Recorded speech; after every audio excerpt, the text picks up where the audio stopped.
নমস্কার বন্ধুরা, রিতার কিচেনে সবাইকে স্বাগত। আজ বানিয়ে দেখাবো তোমাদেরকে ডিমের রেসিপি। ডিম এক একজন এক একভাবে করো, এইভাবে একবার করে দেখবে, কথা দিচ্ছি ভালো লাগবে খেতে। এই রেসিপির জন্য কড়াইয়ের মধ্যে অল্প পরিমাণে সর্ষের তেল দিচ্ছি। তেলটা যখনই গরম হবে তখনই এর মধ্যে একটা শুকনো লঙ্কা দেব একটা তেজপাতা। হালকা ফ্রাই হলে অল্প পরিমাণে এখানে গোটা জিরে দেব। ভিডিওটা শেষ পর্যন্ত থাকার জন্য সবাইকে অনুরোধ করছি। এখানে রেসিপির জন্য 4টে পেঁয়াজ কেটে নিয়েছি মিডিয়াম সাইজের। এবার পেঁয়াজটাকে ভালো করে ফ্রাই করতে হবে। পেঁয়াজের মধ্যে এই সময় নুন ব্যবহার করব না। গ্যাসের আঁচটাকে হাই করে পেঁয়াজগুলোকে ভালো করে ফ্রাই করে নিচ্ছি। ভিডিওটা যদি তোমাদের ভালো লাগে আমার এই চ্যানেলটাকে সাবস্ক্রাইব করে দিও, ভিডিওটাকে লাইক করে দিও, কমেন্ট করতে ভুলো না রেসিপিটা কেমন হয়েছে। এখানে অল্প পরিমাণে তেলের মধ্যে একটা গোটা এলাচ আর একটা দারচিনি দিয়ে ফ্রাই করে নিচ্ছি। রেসিপিটা অনেক বেশি শেয়ার করো, তোমাদের একটা লাইক ও একটা সাবস্ক্রাইব আমাকে অনেক দূর এগিয়ে নিয়ে যাবে, তাই বলছি প্লিজ চ্যানেলটাকে সাবস্ক্রাইব করে দিও। এখানে যখনই পেঁয়াজটা এরকম ভাজা হয়ে যাবে তখনই এর মধ্যে কিছু মশলা ব্যবহার করছি। প্রথমে একটা টমেটোকে পেস্ট করে নিয়েছি, আর এখানে 1 চামচ জিরে, গোটা জিরে আর অল্প পরিমাণে আদাকে পেস্ট করে নিয়েছি। এবার মশলাটাকে এখানে দেব।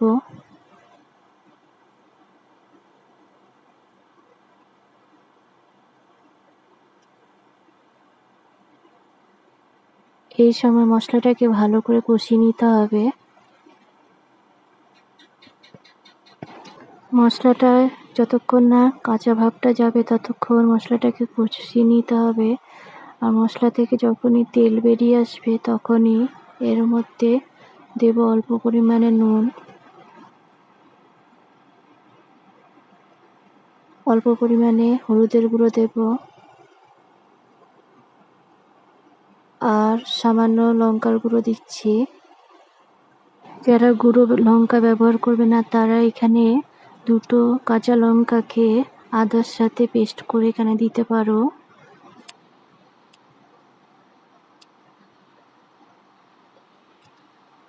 এবার মশলাটাকে ভালো করে কষিয়ে নিচ্ছি। কিছুক্ষণ মশলাটাকে কষিয়ে নিলাম।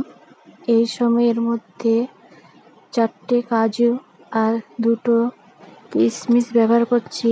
1 চামচ এখানে টক দইকে মিক্সচারে পেস্ট করে নিয়েছি, তারপরে ব্যবহার করছি। এবার মশলাটাকে কিছুক্ষণ হতে দেব।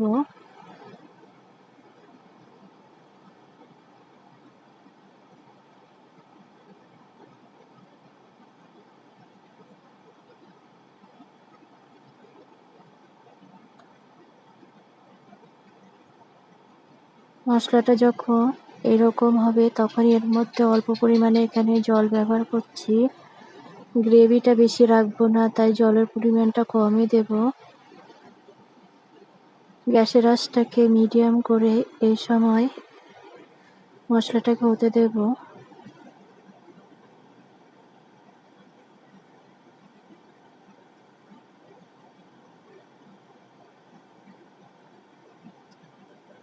যখনই ফুটে উঠবে তখনই এর মধ্যে ডিমটা দিয়ে দেব।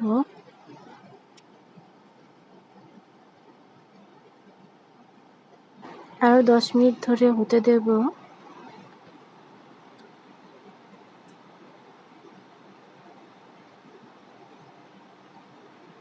গ্রেভিটা যখনই এরকম টেনে যাবে তখনই এর মধ্যে 1/2 চামচ গরম মশলা গুঁড়ো দেব। গরম মশলাটা যখনই দেব গ্যাসের আঁচটাকে বন্ধ করে কিছুক্ষণ নেড়ে ঢাকনা দিয়ে রেখে দেব।